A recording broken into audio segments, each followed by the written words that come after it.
kosmetiker. Godt, Helle, velkommen til. Du skal have en ansigtsbehandling i dag. Og først vil jeg lige starte med at spørge dig, hvordan du oplever din hud for tiden. Er der noget, du gerne vil have fokus på i den her ansigtsbehandling? Nej, jeg synes, den er ganske fin. Det er rynker. Godt, så primært lidt fokus på det anti-age. Ja. Godt.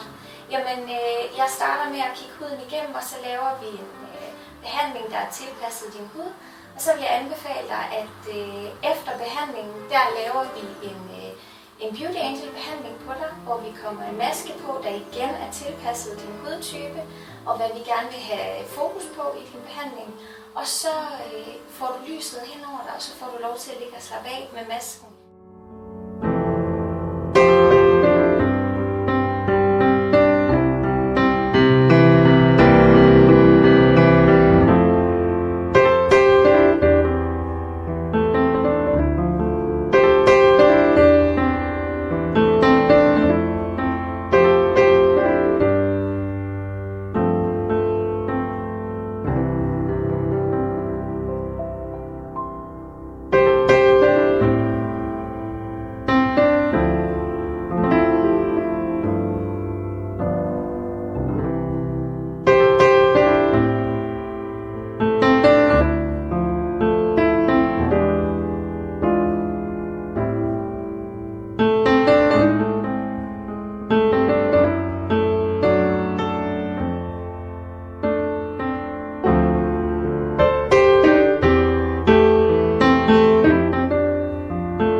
Tid til, at du skal i Beauty Angel-lyset.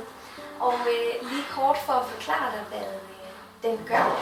Det er et Beauty Angel kollagenlys, som går ind og stimulerer produktionen af både kollagen, men også hyaluronsyre i huden.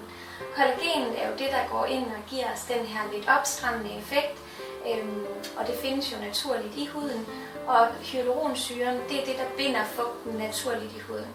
Så efter nogle gange med lysbehandlinger, der vil du mærke øget fugtniveau i huden, men du vil også mærke, at fine linjer og rynker, det vil også se visuelt, går ind og bliver mindsket. Lyset kan også gå ind og hjælpe reparerende i forhold til rødme og andre hudtilstande, som vi kan være kede af og gerne vil have repareret. Jeg har valgt en maske, du også får på som afsluttende led her i din ansigtsbehandling.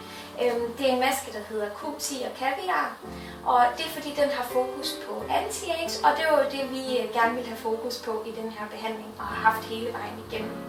En anden god ting ved den her maske, det er, at den arbejder sammen med lyset. Det vil sige, at lyset går ind og stimulerer huden til at absorbere ingredienserne bedre, så de penetrerer dybere ned og får en større effekt af masken. Den har også en kølende, beroligende effekt, så her efter behandlingen, hvor vi har været inde med noget kraftigere peeling og vokset blandt andet, så kan den simpelthen gå ind og hjælpe med at dulme huden også.